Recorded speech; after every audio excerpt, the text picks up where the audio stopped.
Well, hello everyone. My name is Amina for all of you who don't know me. Um, and this is Campbell Talk Therapy, and it is the first episode. And what's talk therapy is all about is just talking about issues and problems, because some people don't want to go to a traditional therapy or anything like that for them to tell someone their issues or problems. I know that in the African American community, therapy is sometimes frowned upon, and I wanted an opportunity to just discuss some things in my life that maybe some people, some of you out there can relate to. And therapy is a great thing and should be used when necessary. I am not a doctor. I hold no medical degree, and this has nothing to do with medicine of any kind or therapy. But what it should do is give you the opportunity to talk about things, see that maybe you're not alone in some of the things that you are thinking or feeling or anything like that. And I urge everyone that if you do need therapy, you should seek and go to therapy. That it shouldn't be a stigma, it shouldn't be a problem, and sometimes you need an impartial person to really get you to go through your thoughts and to get you to where you need to be. Everybody needs a little help sometimes. And a lot of times we go through some really big, tragic things in our lives, and we don't have an outlet for them, especially in the African American community. And it's something that we all need to change. And I see a lot of times that we have celebrities and things. I know Taraji has a big thing about therapy and everything now, and she goes to therapy. And a lot of times we look at celebrities and we look for their platforms, but we all have a platform. I mean, we all have friends. And so if I reach 30, 40, 50, 80, 100 people and on my platform, and of those 80 or 100 people or 40 people, 2 or 3 people find something that's very good about my video and my history, then I feel like I've done enough and I've done my job. And so that's what this is here for. And I was compelled to do this because I had a conversation with my brother. And we don't have a lot of conversations about the tragedies in our lives. But we had conversations, and we have surface level conversations about these things, never in-depth conversations about these things. And it just made me say, you know what? Sometimes people just need to hear what you're going through, and then maybe, it'll reflect on them. So this is the first episode, and this one's going to be pretty heavy. Not all episodes will be really heavy. Some things is going to be one of those things that make you go, and think, oh, I was thinking that too. And see, I'm not the only one that thinks like that. But this one is pretty heavy. So I got my tissue, and I'm ready for this one. So this tragedy begins for us back in 1982. Back in 1982, now, first of all, I know what you guys are thinking right now. 1982? There's no way she was here in 1982. But such a little young thing. But no, I was definitely here in 1982. And, I was 6 years old, and my brother, who was 8 years older than me, he was 14. I had an 11-year-old brother who lived with me. These are the folks that lived in the house that I was living in. So it was myself. I had a sister who was 8 years older than me. And then I had a niece, there was one, and nephews. I had 3 nephews that are, at the time, were 7, 5, 4. And then my niece, 1 year old. My sister, I had another sister who was 19 years my senior. She was the oldest of us all. And she was staying with her 4 children in our house in Chicago. And then it was my mother and me and my 2 brothers and my sister. That's who was living in our house. Then we lived in a little 2-bedroom, 1-bath house on the south side of Chicago. But we had an addict, and when my sister came, she lived in Kentucky. When she came from Kentucky to Chicago, she was staying in the attic of our little house. It was made a little bedroom for her and the kids, and that's where they stayed. And so they stayed there for months. I don't remember how long. I don't remember a whole lot about what went on before. I remember it was a bunch of us. It was a bunch of kids. We fought, we laughed, we played, we were loud. We were everything you would think all of those children in one house were. My oldest brother was always on the father figure level, so he wasn't really on the kid level. So he was not one that was out there playing mostly. But if he played, it was like he was playing with the kids, not like he was a kid. But the rest of us, including the one who was 11 at the time, we got down with get down. We was kids, and we were doing it. We went to the same school together, which was right down the street in Chicago. And we went to that school, and we would go to school together in the morning, and we would come home and walk home from school every day together. We did everything together. My mother used to dress me and my sister, who was 2 years older than me. She used to dress us just alike. She would have on one color and I would have on another color, but we would have on the same outfit. That got on my sister's nerves, but of course it didn't get on my nerves. And I was 6 years old and she was my big sister, so I didn't care. But my sister did not love that at all. That's how my mother dressed us, and people thought we were twins, but we weren't twins. She was 2 years older than me. And we would hang out and we would play, and I just remember we just had lots of fun. And I remember we would argue and they would get on the nerves, and me and the one who was 11 years old, he and I were just like oil and water, and we would just fight just back and forth all the time, physically fighting everything. And then we would always be wanting to hang out with him, and I would be running after my sister, she'd be running after him. I remember all of that, but I don't remember everything about them during that time. But I remember that. I remember that we were always around each other. And then, the day came that changed everything in our family's life and in my life. And I don't know if anyone has ever seen the movie Prince of Tides. It's a movie with Barbra Streisand and Nick Nolte, and the premise of the movie is, Barbra Streisand is a psychiatrist, and Nick Nolte has a sister who lives in New York, but he's from South Carolina, but she lives in New York, and she tries to take her life. And they're trying to get to the root of the cause of why she keeps trying to take her life. She's tried on many occasions, and he's her memory. And so finally, the therapist, Barbra Streisand, gets down to the point of the reason for why she keeps trying to take her life. In talking to him, and he says that, one day this prison had a prison break. 3 prisoners escaped. They came to the house. They lived in an isolated area. They broke into the home and they raped the sister, the mother, and him. And they had an older brother who wasn't there at the time, but came during the rapes, shot 2 of them. Mama stabbed one of them and killed them. And then so all of them were dead. And so after he made this confession, she asked, okay, so what did you tell your dad? Because dad was at work at the time. So what did you tell your dad when your dad came home? And he said, who said we told him? And she said, how could you not have told him? He said, Mama said, get these carcasses out of here. This did not happen. So they cleaned up the walls where the blood was, and they cleaned everything up, and they got the bodies out, and they buried them on their property. And Mama said, this did not happen. This did not happen. And he said, and she said, how did y'all keep that up?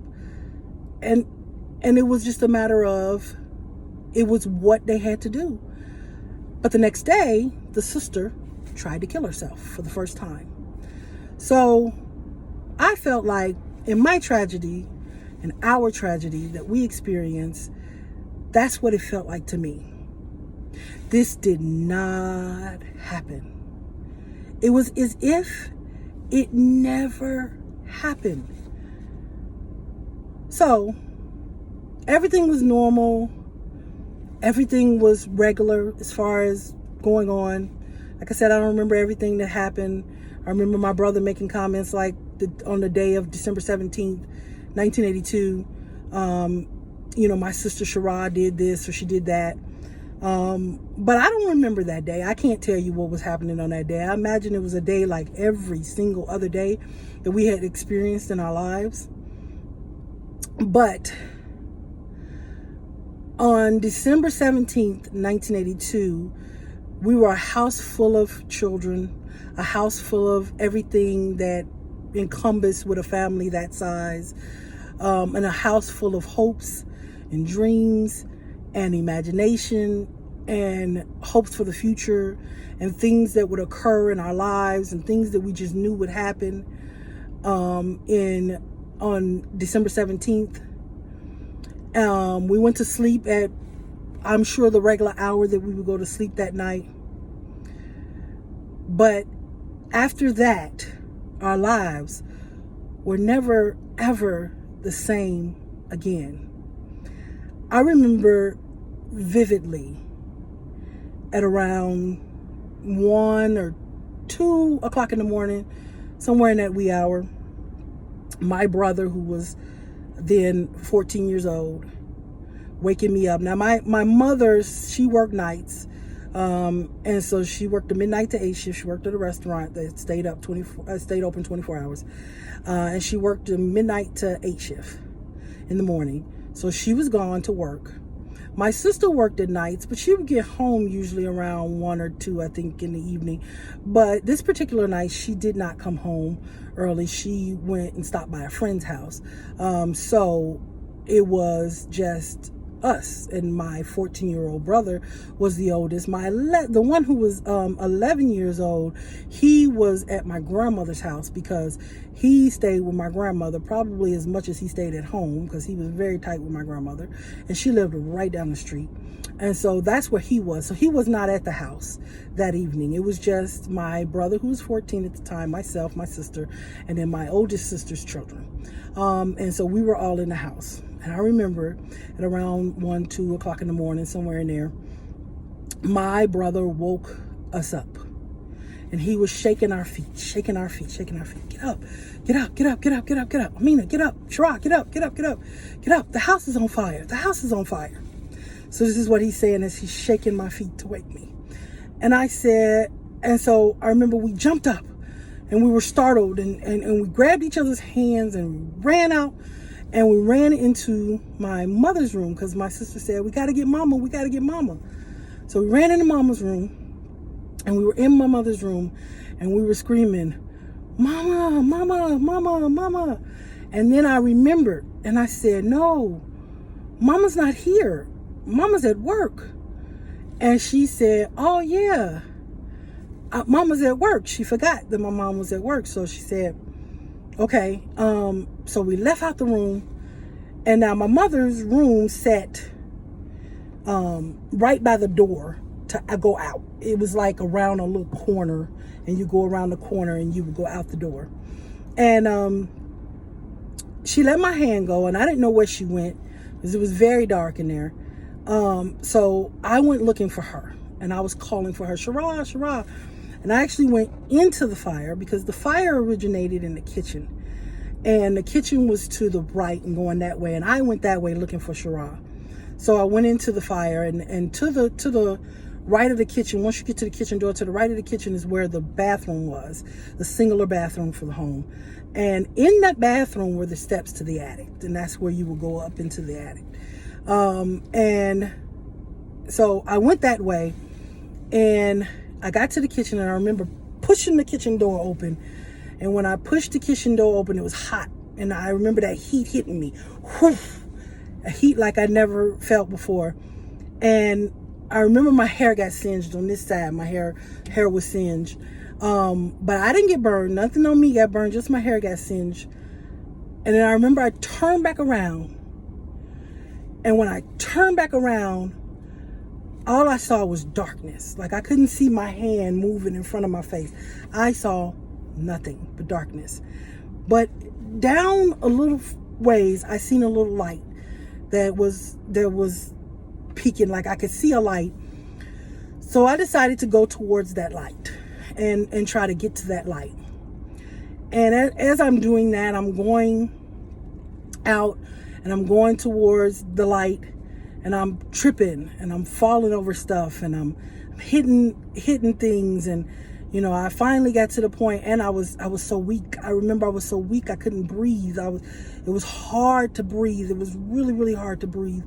And so I was just crawling, and then I would knock into a wall or whatever I'd knock into. I didn't know what it was.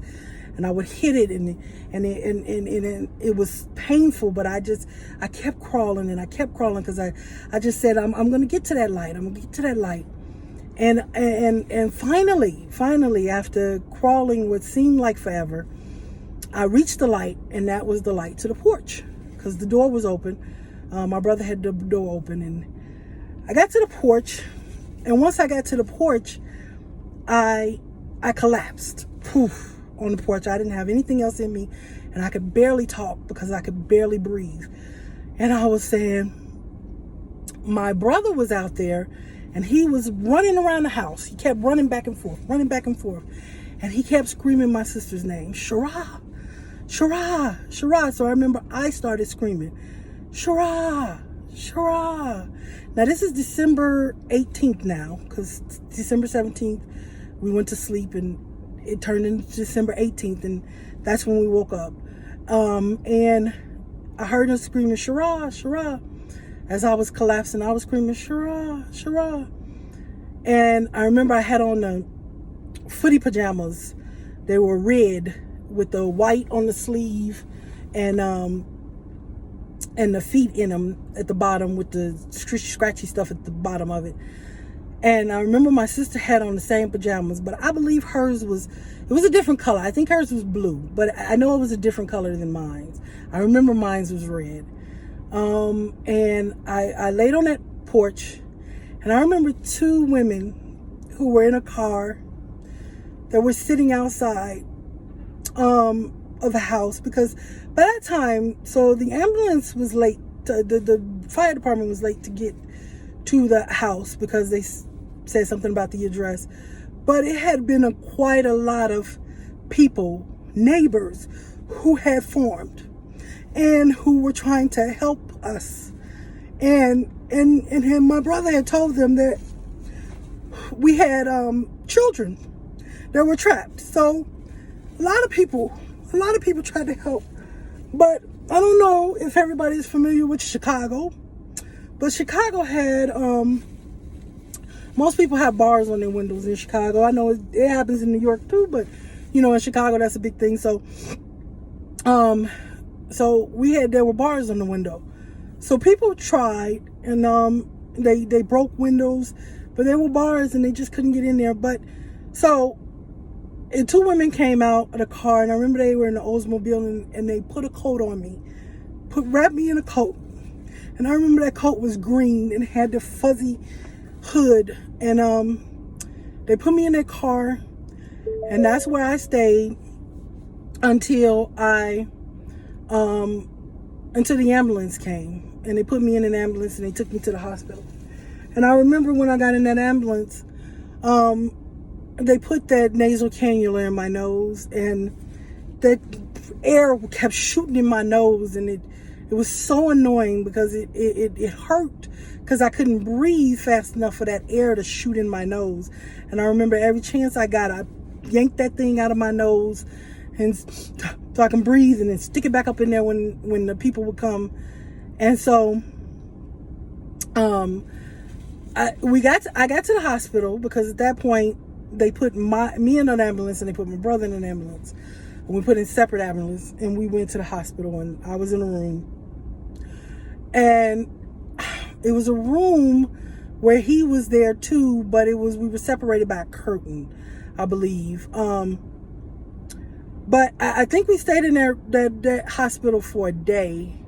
I'm not sure. It may have been 2 days, but I think it was like a day or so. My mother had been called by my brother, so she had come home while it was still an active scene. So I know she came to the hospital where we were. My sister came home later, and everyone was gone by the time she got there. By the time she got there, it was just the fire department left, and they were doing all the investigative things, and they told her that the children were taken to the hospital. And we were taken to the hospital. The two of us, me and my brother, were taken to the hospital. But the rest of the children that were in that house that night were all taken to the morgue because they all perished in that fire. My sister, who was 2 years older than me, was able to, she got out. So I found out later, my brother said that she actually came out. So when we left each other, when we were in there with my mother's room, she actually left out the door. I didn't know that, but she did. And she went back in to get my niece. And she made it upstairs, but she never made it back out. And so I had no clue what was happening. I had no clue that anyone was gone. I had no clue of anything. And nobody clued me in. But what I was very well aware of at 6 years old is that something very wrong and very bad had happened. And my mother was not the same woman as she was on December 17th and every day before as she was on December 18th and every day after. And my mother cried like I've never known her to cry before or even since. And that's all she did was cry. And she was very sensitive. So if me and my brother, who was the 11-year-old, because of course he was still around and he and I fought like cats and dogs. But when we would be around each other, we would fight like we would normally fight. And she would scream and she would yell and then she would cry. So I learned how to cope with this. I learned how to deal with it. I learned how to deal with my grief and my pain. I still didn't know what was going on. My sister's funeral was first. The 8-year-old, hers was first. Hers was in Chicago. She's buried in Chicago. Hers was an open casket. And I didn't understand why she was in that casket, laying there, looking like she was asleep, but she was really dark. She was really dark. She was darker than she normally was. And so that was weird. And her hair was burnt. So there were places on her that didn't look right. It didn't look the same, but it was her. I knew it was her. And I remember viewing the body and seeing her in that coffin, and I don't like viewing bodies to this day. But I just remember seeing her in that coffin but I didn't know what happened, but when we went to the gravesite and I seen them close that casket when we were at the masjid, and they closed it, and then I seen them put that same casket in the ground and throw dirt on top of her, I knew she was gone and she wasn't coming back. I just knew it. At 6 years old, I knew it, but nobody stopped and took the time. And believe me, I'm not blaming anyone in the family. I'm not blaming my mom, because of course there's no instruction manual or playbook on how to deal with burying 5 babies at one time. So she didn't know what to do. I understand that. Nobody knew what to do. I get it. But nobody told this little girl, this little 6-year-old, I watch, shows, and you see people and they sit down, and they tell the little kids, oh, mom, this person went to heaven, or, your sister, God called her and she's an angel now. No, nobody sat down and told me anything about what death meant, what happened, where did they go. What, I don't know. I just know that one day I had a sister who was very close in age to me, and I had nephews and a niece who were very close in age to me. And then the next time, that very next day, they were all gone, and I had no one. And I watched them put my sister in the ground, and then I went to Kentucky where they'd taken the children, and they had one casket for all 4 of my sister's babies. And I sat in front of one casket, and they didn't have an open casket for them because they said they were burned too bad. And they said, you don't want to see them. So they wouldn't let my sister and her husband see them because they said, you don't want to see that. But they were all in one casket, and they were buried in one casket. And I sat before that casket, and I watched everybody in my family grieve. And then, shortly thereafter, my sister tried to kill herself. She tried on 3 different occasions, none of which were successful. One was almost successful. She actually, her heart stopped. I don't remember. I know she did. One was slit her wrist, one was gas, and one was pills. I'm not sure which one. I think it was the pill one that almost worked. But she and then she finally decided that I guess it was God's will for her to be on this earth. So she stopped trying to commit suicide. And she has lived her life. I have lived my life. My mother has lived her life. And we have laughed aplenty. And we have cried aplenty. But what we never do is talk about those souls that were gone. These human beings. And I look at my children, and I see the personalities even in my 2-year-old, who has like 1,000 years of personality. I mean, the boy is just, oh good Lord. But he has so much personality. My daughter, my 15-year-old, she has plenty of personality, and had plenty of personality when she was as young as him, and in her 7, 8 years and all of that. And these are human beings. These are people with histories. And I know when my sister's birthday is. I know her birthday was July 30th. But I don't know all my sister's children's birthdays. And I don't remember a whole lot. Every now and again, my sister would talk about her children. She would tell you about how Shondell, her 5-year-old, he loved girls, and she just knew he was going to be the first one that gave her grandkids, because he would always bring somebody home and say, this is my girlfriend, this is my girlfriend, and this is my girlfriend. And so she was like, and then she talked about how quiet Danny was, and, and Jean, and all the personality that Jean had, and just her 1 year of life. So every now and again, she would talk about her kids, and she always kept a book on her table that had the pictures of them in it, and she would talk and discuss them every now and again. But as far as my mother and us, this did not happen. That's what it felt like. This did not happen.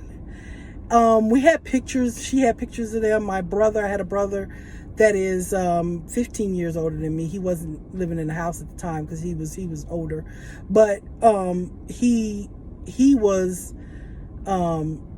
a drawer, so he drew a lot of pictures and portraits and stuff. And so he drew a picture of them all together, and my mother had that picture, and then she always, no matter where we were, had their pictures up on the wall.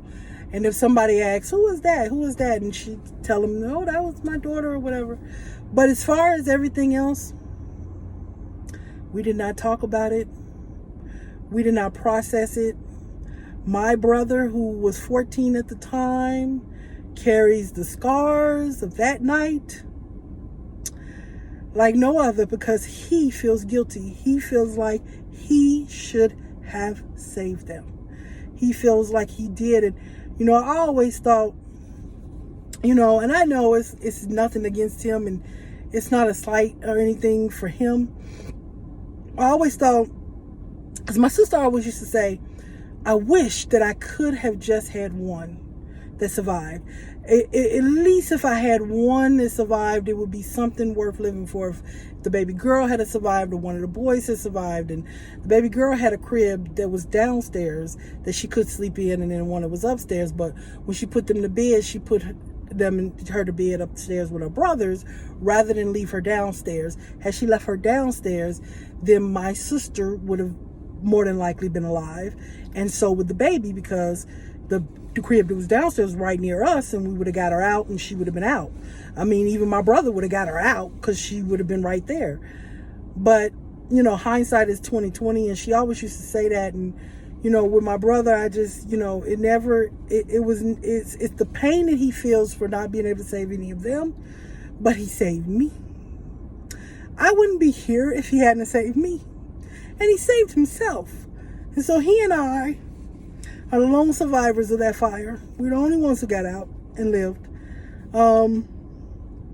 And so, but we never had any guidance or help. And what I learned to do was hide my tears. I would cry in silence, and I would cry alone at night, and I would cry in my bed. And I processed it on my own. And still to this day, I process things on my own. I process, and rather than share, I'm not big at sharing my feelings and emotions. I process them myself, and I process them by myself, and I process them alone. I don't have a depressive personality in that, you know, I don't let life get me down. You know, I always say, like I'll say to my kids, look, I watched my sister going to ground at 6 years old.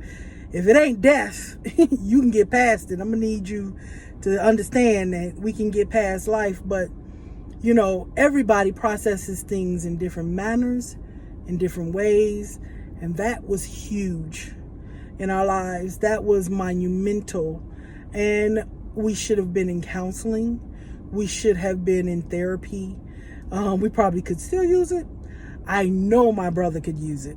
I know he won't get it, but I know he can use it, because I know at 52 years today, he still feels guilty about that fire, and he has a lot of pain on his shoulders regarding that fire to this day. And he is 52 years old, and we are 38 years outside of that fire. And I guarantee you, the weight of that fire still sits squarely on his shoulders. And, you know, it's never been dealt with. It's never been processed. And we've never really talked about it. We surface discuss it, but we never in depth discuss it, because it is a pain like no other. But that's why we as African Americans, we as people, period, need to destigmatize getting help. And actually get, so I urge anyone who's out there who has something that they're going through that's big and tragic, and to get help for yourself, and definitely get help for your children, because they need to learn how to process it, and they need to learn how to understand it, and they need to learn how to live with it, because we are all grown-up children. And how we live our lives, and how we process things, how we deal with things, how we deal with other people, that is everything. This is 100% derived from how we were raised. And if you teach your children a certain way when they're younger, they're going to take that into adulthood for the rest of their lives, and they don't know how to process it. And sometimes that manifests them in their personality, in the way they treat people, and sometimes it manifests that in the way that they treat themselves, and then depression and substance abuse and all of that. And you have to teach them that you have to learn how to process it, and everybody's different. I find myself with that with my children, because I'm like, I've been through it, honey. And God knows that the biggest and most painful thing that ever happened to us was that fire on December 18th, 1982. But that ain't the only tragic thing that's ever happened to us. You know, we've since buried many more of my siblings, and each time is tragic, each time is painful. But I learned about death, and I learned about the process of death in 1982, in December of 1982. Everything that we hoped, everything that we dreamed, all of those dreams that was there was just gone in one day and in one night. And so were these people, these human beings, these people who made us laugh and made us cry and gave us joy and gave us comfort. All of these little souls were gone, and it was like they never existed again. And that's what led me to this, and why I call it talk therapy. Because no, I'm not a therapist, and if you're going through something that's this big or bigger or different, you should seek therapy. You should go to whomever in your area or wherever to get therapy. But it's important for us to talk about it. So that's my story, one of them. There are more, and I will come back with more.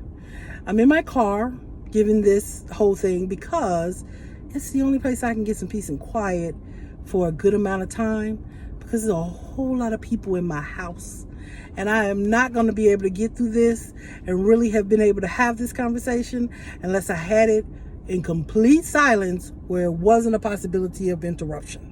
So that's why I'm having it here. And then we'll have other subjects that are a lot lighter and some that are heavier. But I always want to just convey to you that I understand that we should have had therapy. And I implore any of you that if you're going through something, that you seek it, you get therapy, seek out therapy. It is a good thing. It can be a common thing, and it can be a healing thing. And it should be something that we as African Americans, we as people can seek it out and really process it so that we have a healthy way and a good way of processing what's inside of us at any given time, because you don't want to take it and manifest it in any different way. I think I've done pretty good with mine. I think I have. But I'm not saying that I couldn't use therapy or still couldn't. But I haven't had any as it relates to this subject at all. I've been to therapy a couple of times, but it wasn't relating to this. And I know that my brother could definitely use it. And I'm sure my mother could use it as well. But that's one that we don't talk about this with her. And I wouldn't bring it up with her. She's 77 years old. I'm going to let her ride this one out because, you know, it's when you talk about a sensitive subject, that's one.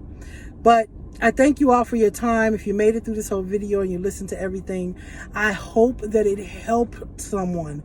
I hope that if you're going through something and you have pain or you have something that you need, that you will be able to, you know, go and seek out therapy. Understand that you need it. Or maybe just talk about it. Because sometimes talking about it helps as well. Thank you so much for your time, and hopefully you'll subscribe and you'll follow me and you'll hear more times about Campbell Talk Therapy. Thanks, guys.